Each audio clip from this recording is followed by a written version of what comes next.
శ్రీ గురుచరితము 21వ అధ్యాయము. ఓం అవధూత చింతనం శ్రీ గురుదేవదత్త జయ. ఓం శ్రీ దత్తాత్రేయాయ నమః. ఓం శ్రీ గురుమూర్తయే నమః. ఓం శ్రీ గణాధిపతయే నమః. దుఃఖించుచున్న ఆ బ్రాహ్మణ స్త్రీని ఆ బ్రహ్మచారి సమీపించి ఇట్లు చెప్పుచుండిరి. అమ్మా, మూర్ఖురాలవ, ఎందుకిలా దుఃఖించదవు? ఈ సంసారము క్షణభంగురము. పుట్టినదెవరు, చచ్చినదెవరు? శరీరములు జలబుద్భుదముల వలె కర్మవశమున పంచభూతముల సంయోగముచే జన్మించును. అట్టి కర్మ క్షయించగా అవి నశించును. మాయా పాశములో పడి పంచభూత వికారమైన దేహమును పుత్రుడని, భార్యయని, భర్తయని, సోదరుడనియు తలతురు. సత్వ రజస్తమో గుణములలో సత్వగుణమును బట్టి దేవత్వము, రజోగుణముచే మనుష్యత్వము, తమో గుణముచే పశుపక్షాది నీచ జన్మ ప్రాప్తియు ఆత్మకు ఘటించుచుండును. వారి వారి కర్మను అనుసరించి సుఖ దుఃఖములనెంతవారునూ అనుభవించక తప్పదు. మాయాపాశబద్ధులై జీవులు కర్మానుభవము పొందుదురు. కల్పాంతము జీవించు దేవతలకు సహితము కర్మానుభవం తప్పదు. మానవుల మాట చెప్పనేలా? జీవుడు దేహము మీద ఆధారపడును. దేహము కాలాధీనములు ఇండును. కాలము కర్మకు అధీనమై నడుచును. కర్మానురూపముగా ప్రతి దేహధారియు పుట్టుట, పెనుగుట, నశించుట మొదలగు వికారములను పొందుచుండును. ఇట్టి దేహము స్థిరమని నమ్మరాదు. కాననే వివేకము కలవారు ఒకరు జన్మించిన సంతోషము గాని మరణించిన దుఃఖము గాని పొందరు. ప్రతివారికి పుట్టుటకు పూర్వము దేహము లేకుండెను. మరణించిన తిరిగి అదృశ్యమగును. మధ్యన కొలది కాలము మాత్రమే గోచరించును. ఇట్టి దేహము స్వప్న శరీరము వలె నస్తరమనియు కల్పితమనియు భావించవలయును. కర్మను అనుసరించి కొందరు బాల్యముననే మరణించెదరు. కొందరు యవనమున, మరికొందరు వృద్ధాప్యమున మరణింతురు. వారి వారి పూర్వార్జితము మీద వారి వారి జీవితము ఆధారపడియుండును. నిజమిట్లుండనెవ్వరూ మాయాపాశములో పడి నా తండ్రి, నా చెల్లి, నా తల్లి, నా కుమారుడు, నా సోదరుడు అను వ్యామోహములో నుందురో వారు మూఢులని తెలియనగును. రేతస్సు యొక్కయు రక్తము యొక్కయు సమ్మేళనమున జన్మించిన ఈ దేహము బాహ్యమును మనోహరముగా కనపడినను అసహ్యముగా మలమూత్రములు, మాంసము, ఎముకలు మొదలగు పదార్థములచే నిండియుండును. ఇట్టి దేహమును స్థిరమని తలచుటెట్లు? కాలమును జయించనెవ్వరికినీ తరముగాదు. స్వప్నమున కనపడిన పదార్థమును గూర్చి మెలకువ నొందిన తరువాత లేదని ఎవ్వరైనా దుఃఖపడుదురా? వివేకి అయిన వాడెవ్వడు ఇంద్రజాలము వలన స్థిరమగు దేహమును స్థిరమని నమ్మజాలడు. నీకు ఇంతకు పూర్వము ఎన్ని జన్మలు గడిచెనో ఆయా జన్మల యందు ఎంతమందికి తల్లివైతివో, ఎంతమందికి భార్యవైతివో వారల కోసము నీవు దుఃఖించుచుంటివా? అట్లే ఈ బాలుని యందును మమకారమును విడనాడుము. గ్రామస్థులు ఈ శవమునకు శాస్త్రరీతిని సంస్కారమునర్చుదురు అని ఆ బ్రహ్మచారి చెప్ప ఆమె వారి వాక్యములు విని తిరిగి వారితో ఇట్లనుచున్నది. స్వామి, మీరు కరుణతో నాకు తత్వమును ఉపదేశించితిరి. మీరు చెప్పినదంతయో నిజమే గాని నా మనమున అట్టి తత్వము నిలువకున్నది. మీరు ప్రారబ్ధమునకు బలము చెప్పుచున్నారు.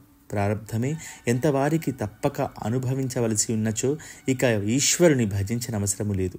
ఒకడు జ్వరముచే పీడింపబడి వైద్యుని సమీపించి అతని వలన తగిన ఔషధమును స్వీకరించి ఆరోగ్యమునందుట చూచుచున్నాము. ఎవరికైనా ఆపద వచ్చినప్పుడు సమర్థులైన వారిని శరణు పొందుటయు, వారి వలన తమ ఆపత్తును తొలగించుకొనుటయు మనము లోకమును చూచుటలేదా? అట్లే నేనును పూర్వము దైవహీనురాలనై త్రిమూర్తి స్వరూపుడగు నృసింహ సరస్వతి స్వామివారిని శరణు పొందితిని. వారి వలన వరము నొందితిని. అప్పటి నుండి నిశ్చింతగా ఉన్నాను. స్వామివారి వాక్యమును విశ్వసించిన నన్ను మూర్ఖురాలనుగా మీరెట్లా చెప్పగలరు? స్వామి నాకు విశ్వాసఘాతమునర్చెను. కాననిట్టి కీర్తి వారలకు రాగలందులకు గాను వారిని ఉద్దేశించి ఈ దేహమును త్యజించి సమకట్టి తిని అని సమాధానం చెప్పాను. ఆమె వాక్యములు విని ఆమె దృఢభక్తికి మెచ్చుకొని ఆమెతో ఇట్లన్రి. అమ్మా, స్వామివారి యందు అట్టి దృఢ విశ్వాసము నీకున్నచో ఇక్కడ నేర్చి ఏమి ప్రయోజనము? ఎచ్చట నీకు స్వామివారు వరమొసంగిరో అట్టి పంచనదీ సంగమమున ఉన్న ఔదుంబర వృక్షము వద్దకు నీ బాలుని కళేబరమును కొనిపోయి వారి పాదముల యందుంచుము అని చెప్పి బ్రహ్మచారి వెళ్ళిపోయి. ఆమెయు వారి వాక్యములు విని వారు చెప్పినట్టులా పిల్లవాని శవమును తన వస్త్రములో కట్టుకొని భర్తతో సహా ఔదుంబర వృక్షమును సమీపించి అచ్చట బాలుని శవముంచి పట్టరాని కోపముతో తన శిరమును ఆ పాదుకలకేసి కొట్టుకొనెను. ఆమె రక్తమునిచే పాదుకలు కూడా తడిసెను. పుత్రశోకము అన్ని దుఃఖముల కంటే అధికము. అది క్షయరోగము వంటిది. ఆమె అచ్చట విలపించుచుండెను. ఇంతలో గ్రామస్తులందరూ వచ్చి, అమ్మా, దుఃఖించి ఏమి ప్రయోజనము? సూర్యుడు అస్తమించుచున్నాడు.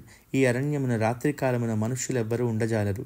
శవము నిమ్ము, సంస్కరించెదము అని అనేక విధముల బ్రతిమిలాడినను వారి మాటలను ఆమె పెడచెవిన పెట్టి శవము నీయక అట్లే దుఃఖించుచుండెను. అప్పుడు గ్రామస్తులందరూ, ఈమె మన మాట వినుటలేదు, మనమిచ్చట నుండ తగదు. రేపటి దినమున ప్రాతకాలమున వచ్చెదము. రాత్రి శవము దుర్గంధముచే వ్యాప్తమగును. అప్పుడు తప్పక ఇచ్చివేయును అని అనుకొని వారి గృహములకు వెళ్ళిరి. 2 దినముల నుండి ఆ దంపతులకు దుఃఖముచే నిద్ర లేకుండెను. ఆ రాత్రియు 3 జాములు గడిచెను. అప్పుడు అకస్మాత్తుగా ఆమెకు నిద్ర వచ్చెను. స్వప్నమున జటాధారి అయి భస్మ విభూషితుడై రుద్రాక్ష మాలల ధరించి వ్యాఘ్ర చర్మ పరిధానుడై హస్తములందు యోగదండమును త్రిశూలమును ధరించి స్వామివారు దర్శనమిచ్చి ఆమెతో, అమ్మా, నన్ను ఊరక ఎందులకు తిట్టిపోయిచున్నారు? నీ కుమారునకు చికిత్స చేయవచ్చి తిని మరణించటయన ప్రాణవాయువు పోవుటయే గదా, నోరు తెరువుము, ప్రాణము పోసేదనని చెప్పి కొద్ది భస్మమును ఆ శవము మీద చల్లిరి. ఇంతలో నామెకు మెలకువ వచ్చెను. భయభీతురాలయ్యను. ఇది భ్రాంతియా? మరణించిన వారు బ్రతుకుట ఎందైనా కలదా? మన ప్రారబ్ధమిటులుండ దేవుడేమి చేయును? మనము మెలకువగా నున్నప్పుడేమి అనుకుందుమో అది ఏ స్వప్నమున కనపడును. మూర్ఖురాలనై అజ్ఞానముతో స్వామివారి యందు దోషం ఆరోపించి తిని అని పరిపరి విధముల చింతించుచు ఆ శవమును కొంచెం దూరముగా నుంచెను. అంతలో ఆ బాలుని శరీరమందు చైతన్యము ప్రవేశించెను. అవయవములు కదలసాగెను. ఇది ఏమి భూతావేశమా అని ఆమె శంకించుచుండ బాలుడు లేచి కూర్చొని, అమ్మా, ఆకలి ఎగుచున్నది, అన్నము పెట్టుమని అడుగుచూ ఏడవసాగెను. వెంటనే ఆమెకు స్థనముల నుండి క్షీరము స్రవించెను. అప్పుడు ఆమె సందేహము విడనాడి బాలుని ఎత్తుకొని స్తన్యమిచ్చెను. వానిని తీసుకొని భర్తను సమీపించి జరిగిన వృత్తాంతమంతయు చెప్పెను. అప్పుడు దంపతులు ఉదుంబర వృక్షము వద్దకు వచ్చి ప్రదక్షిణమునర్చి సాష్టాంగముగా నమస్కరించి ఇట్లు స్తుతించిరి. ఓ త్రిమూర్తి స్వరూప, జయ జయ! నీవు భక్తవత్సలుడవు, విశ్వతారకుడవు. నీ మహిమ వర్ణించనెవ్వరికి తరముగాదు. మా అపరాధముల క్షమించుడు. బాలుడు కోపం వచ్చినప్పుడు తన తల్లిని కఠోరముగా తూలనాడును. అటులనే మేము కూడా కష్టకాలమున నోటికి వచ్చినట్టుల మేము దూషించితిమి. మా అపరాధముల మన్నించి రక్షించుడు. మీరే మాకు శరణ్యము అని ప్రార్థించి బాలునితో సహా కృష్ణానదిలో స్నానమునర్చి ఆ నీటితో రక్తముతో తడిసిన స్వామివారి పాదుకల ప్రక్షాళనమునర్చి ఉదుంబర వృక్ష మూలమున దీపమూలికలను అర్పించి శమీపత్రముల చేతను ఇంకా అనేక పుష్పముల చేతను స్వామివారి పాదుకల పూజించి నీరాజనమిచ్చిరి. ఇంతలో తెల్లవారును. గ్రామస్థులు ఆ బాలుని శవమును సంస్కరించవలయునను భావముతో అచ్చటకు వచ్చి బాలుడు జీవించి ఆడుకొనుచుండుట చూచి విస్మితులైరి. నామధారక: శ్రీ గురుస్థానము యొక్క మహిమ వింటివి గదా. గురుమూర్తి సర్వకాలముల యందును ఉదుంబర వృక్ష మూలమున నుందురు. వారిని ఆరాధించుటచే భక్తుల మనోరథములన్నీ నెరవేరును. వంధ్య పుత్రవతియగును, దరిద్రుడు శ్రీమంతుడగును, రోగపీడితులు ఆరోగ్యవంతులగుదురు, అపమృత్యు బాధలు తొలగును. భక్తిభావముతో గురుమూర్తి పాదుకలను ఎవ్వరు పూజింతురో వారి కోరికలను గురునాథుడు పూర్తి చేయును. అంగహీనులు, కుష్ఠురోగముతో బాధపడవారు, అంగవైకల్యము పోయి సువర్ణదేహము కలవారు కాగలరు.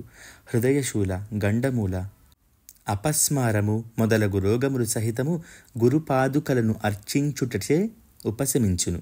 ఉదుంబర వృక్షము కల్పవృక్షముగాన అట్టి వృక్షమును పూజించుటచే మందమతులు, మూగవారు, కొంటివారు మొదలగువారు వారి వారి వైకల్యముల పోగొట్టుకుందురు. ఇట్లెంత వర్ణించి చెప్పగలను? గురుచరిత్రము కేవలము కామధేనువు. ఇట్టి గురుచరిత్రమును శ్రద్ధతో వినువారు సర్వాభీష్టములను పొందగలరు అని సిద్ధముని నామధారకునితో చెప్పెను. ఇది గురుచరితమందలి 21వ అధ్యాయము సమాప్తము. దిగంబర దిగంబర శ్రీపాదవల్లభ దిగంబర.